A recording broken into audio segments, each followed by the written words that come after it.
Chapter 3. The Historical Context and Enlightenment. Roots of Woke Ideology. Weak teaching covers the modern period, 1600 to the present, so that we can understand the roots, the power, and the exact errors of woke ideology. We start with the two violent social justice movements that are the precursors to wokeism, the Enlightenment and the French Revolution, then Marx and the Bolshevik Revolution, finally the present time covering the post-Marxist radicalism of the woke, progressive left.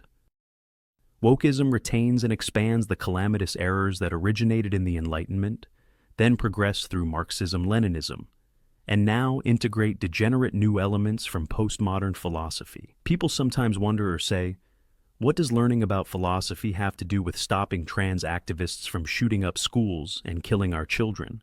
How do we stop left-captured media from concealing or defending these realities? The simple answer is that even the basics of weak education gives right-side champions the power and understanding to effectively advance our political and social efforts for good. The Roots of Wokeism. Part 1. The French Enlightenment. The earliest roots of wokeism that contaminate and degrade modern life began in the French Enlightenment. Understanding this matter carefully is important.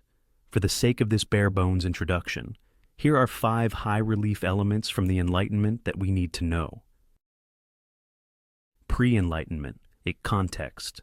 The Enlightenment arose in response to corruption and abuse of the European political system, called Christendom.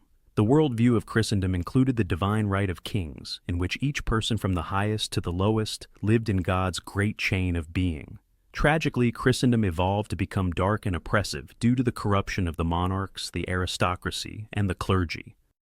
René Descartes and the cogito, several factors, all very interesting, led Descartes down the philosophical path of what is known as systematic doubt, often called Cartesian doubt, in search of a single, undeniable truth on which he could rebuild an edifice of sure and true knowledge. Descartes' doubt finally ended in what is called the cogito, an abbreviation for Descartes' origin point of certainty. It is a nickname given to his solution and how he escapes the rabbit hole of systematic doubt. He finally came to the one thing that could not be doubted. He said, "I think, therefore I am," or in Latin, cogito ergo sum. The one point of absolute certainty arrived at by Descartes is the thinking subject. I cannot doubt that it is I who am doubting. This is revolutionary in human thought. This breakthrough of Descartes is celebrated in the history of philosophy. But look closely at what this means at the deepest level. Prior to this moment, the solitary and singular basis for all truth, on which all true knowledge is built, was God, the creator and author of all that is. Descartes, however, changed the foundation for truth and sure knowledge from God to the thinking subject. This is known as rationalism. The foundation of truth is reason, thinking. But Descartes' breakthrough is also the origin of humanism, the I in the cogito. I become the basis of truth. From this you can see how the 17th century suddenly becomes as close as yesterday. Anyone who has ever had to do battle with woke, social justice warriors has been bludgeoned by standpoint theory. Standpoint theory says, in essence, the only truth is my experience. This effectively makes it impossible to discuss right from wrong and give the oppressed victim indomitable power in every conversation. An early version of standpoint theory was captured in the phrase, "no uterus, no opinion." This undermines the possibility of shared truth. Asserting common understanding is oppression. This begins with the cogito. The thinking subject replaces God, and with that, the possibility of shared ideals, standards, and truths become existentially removed. This atom bomb that effectively demolishes access to shared ideas and values begins with Descartes, and is generally missed by right-side defenders and thinkers. From the I side of the cogito comes the centrality of me to which all truth must conform. From the think side of the cogito comes veneration, if not outright worship of reason. This can be seen in the cult of reason and the festival of reason that was part of the French Revolution. The consequences of rationalism. Once God is removed and replaced, several things happen next. Human reason now has to explain everything, instead of having the help of scripture and spiritual wisdom and tradition. One important needed explanation once scriptural help is lost is, why are humans, at least some humans, bad? How did we get that way? People of faith have scriptures and wisdom to explain the mysteries of the human condition. Rationalists and humanists do not. They have to conjure these answers up. A second massive problem for Enlightenment philosophers, and more importantly for its ideologues, is the obvious fact that reason does not yield a uniform, shared common understanding among people. Of course, no two people think alike. This became a huge problem for the ideologues who tried to build a society ruled by reason. Their efforts to solve this problem produced a solution that became the mother of totalitarianism, including the totalitarian impulses of woke ideologues and the cancel culture of today. Prior to the Cogito and the Enlightenment, orientation toward God and a lifestyle of faith pulled humanity toward shared, common purpose. Once God and faith as the basis for culture are removed, what is left to pull people, each one different from next, toward common purpose and shared ideals and hopes? Rousseau and the general will. The French Enlightenment philosopher Jean-Jacques Rousseau provided the much-needed answer to this question of how to work together by inventing the concept of the general will. The general will is a concept meaning what we all want and desire. This idea sounds sweet enough on the face of it. We shall see in a moment how quickly the concept of the general will collapses into the service of mass death and extermination. This simple fact is easily grasped by anyone with minimum intuition. It lies in the simple but horrifying question, who gets to decide what is the general will?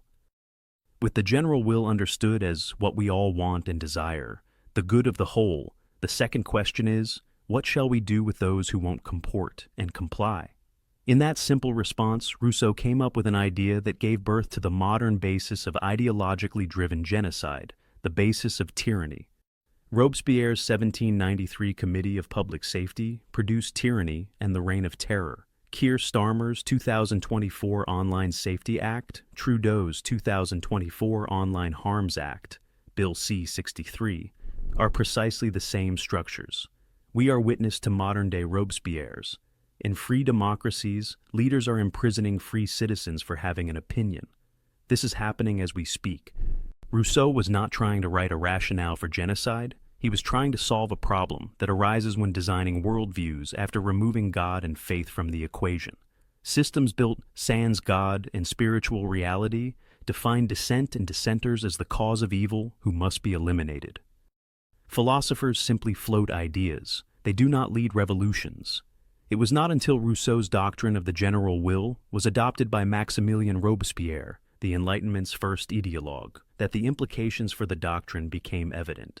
Weak teaching hopes to make the implications of woke doctrine evident before, rather than after, global genocide.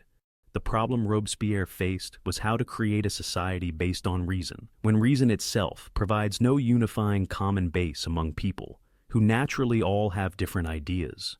Eventually, as with all tyrants, Maximilian conflated the general will with his personal views. He began killing, and even his own allies, and birthed the Reign of Terror. Eventually, not surprisingly, Maximilian himself was executed by guillotine on July 28, 1794. Rousseau's The Noble Savage.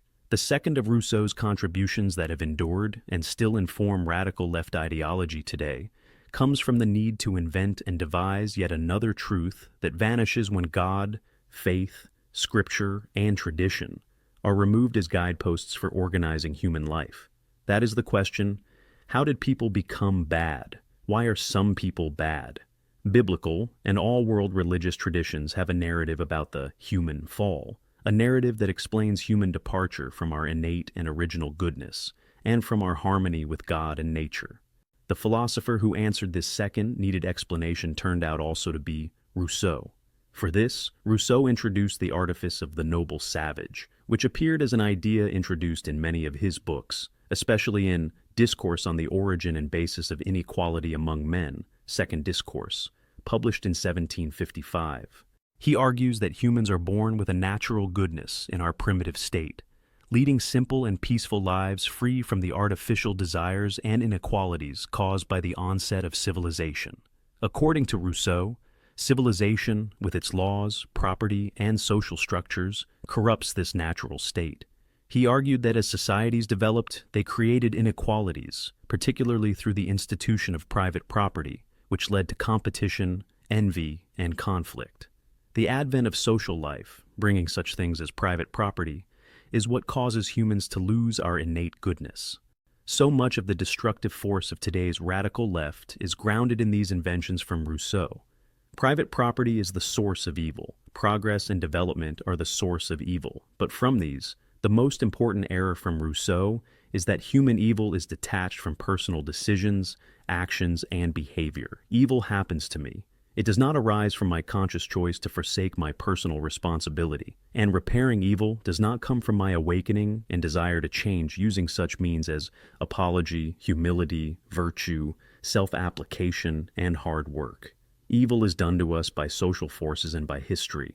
Again, we can see that the basis of woke ideology is traced to these original errors birthed during the French Enlightenment.